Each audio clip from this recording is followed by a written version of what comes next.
Hey fellas, it's Rusty coming at you. We're going to do a quick video because I already did a video on this knife. Well, why are you doing it again, Rusty? Well, the video I did on this knife was about a die job. So I'm going to try to include that video so you guys can see what we're looking at.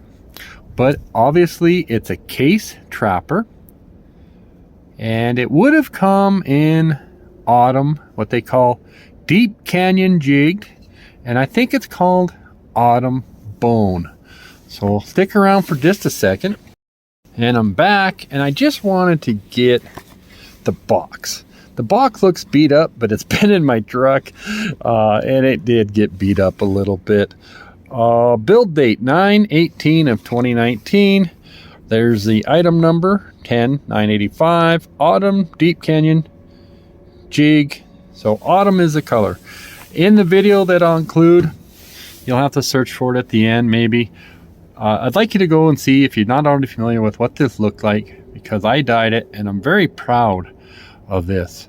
Largely this side had some color in this area and everything else was white. So it gives you an idea. And I do believe I talked about how I dyed it in that video. And what I didn't talk about is after I dyed it, I use case paste a lot to try to shine it up, and it actually pulled some of that. It took some of that dye off. So I don't know if it's because I dyed it, what do you want to say, before the dye had set, or if it's going to be a continual issue and this dye will continue. If I were to carry this, if the dye will continue to wear off. But it's probably not as deep or penetrating. I only dye my knives for usually 3 to 5 minutes. And the reason I don't do it for like an hour is when you walk away, it can come back, and the knife, this has completely dark orange. And I think we've seen that.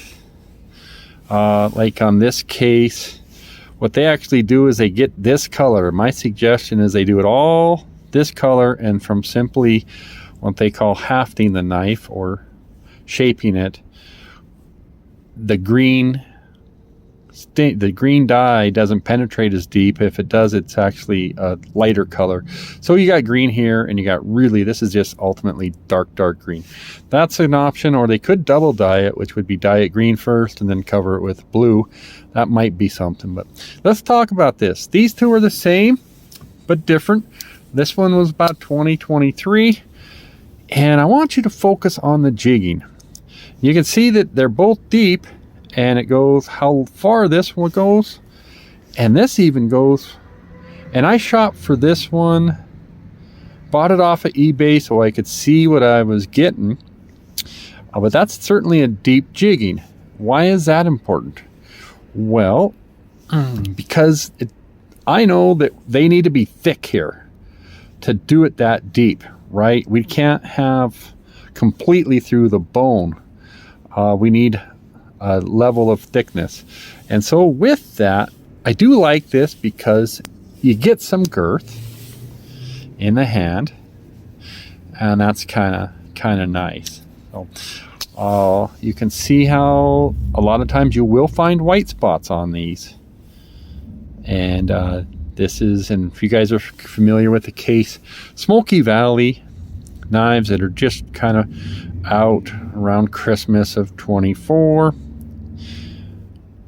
this is going to be very close. Theirs came with 1095. But what we do is we take a look at the jigging.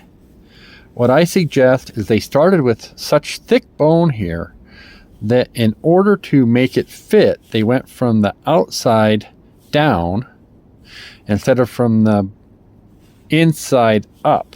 If they had cut the bone here, they could actually have less to go, because what they had to do was remove, and it ended up removing all the jigging except for the amount that stuck right here. And then when they had to cut so much off this way, they got white. You can see very, very little jigging here. How thick the bone still is how thick it should have started with. So they would have done deep jigging. They've gone all the way through the deep jigging. You guys get the idea.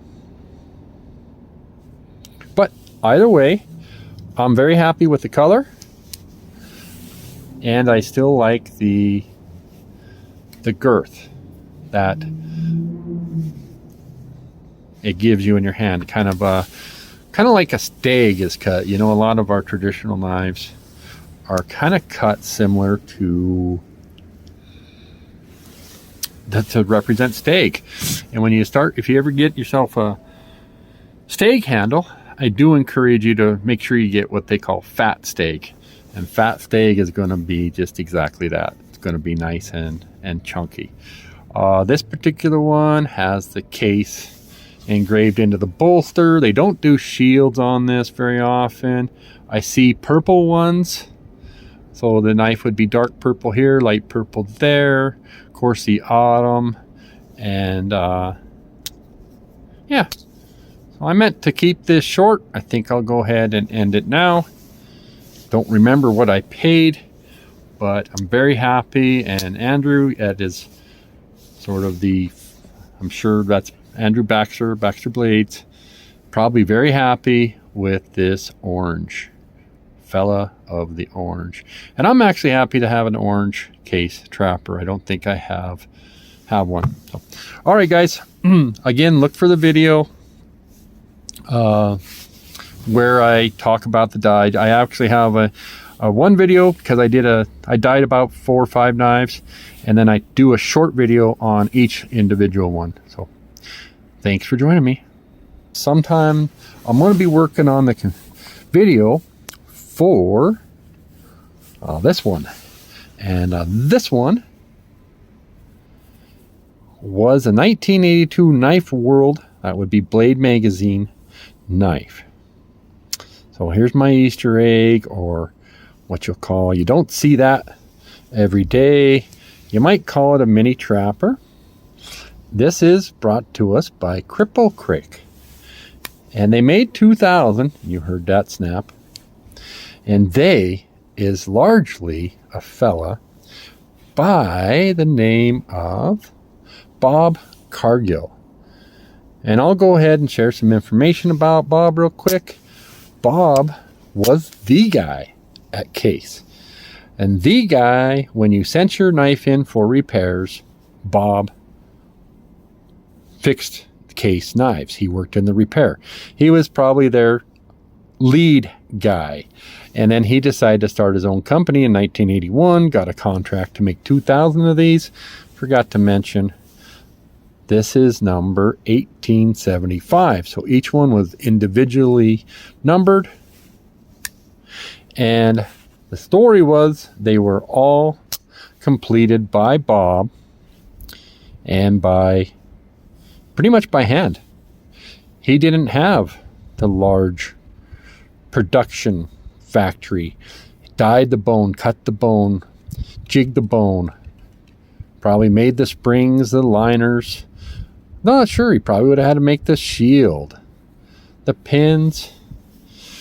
And when you do the blades on this, boy, I'm getting long, versus this, this is a matter of stamping the blade, where it comes out in just a strip, and they stamp it out.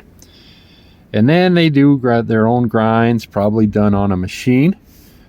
1982, he wouldn't have probably had the computer machine, so he had to hand grind the plunge grind. He had to hand grind the sharpening choil, and he would have done the... Anyways, I'm not doing a review on this. Fantastic knife.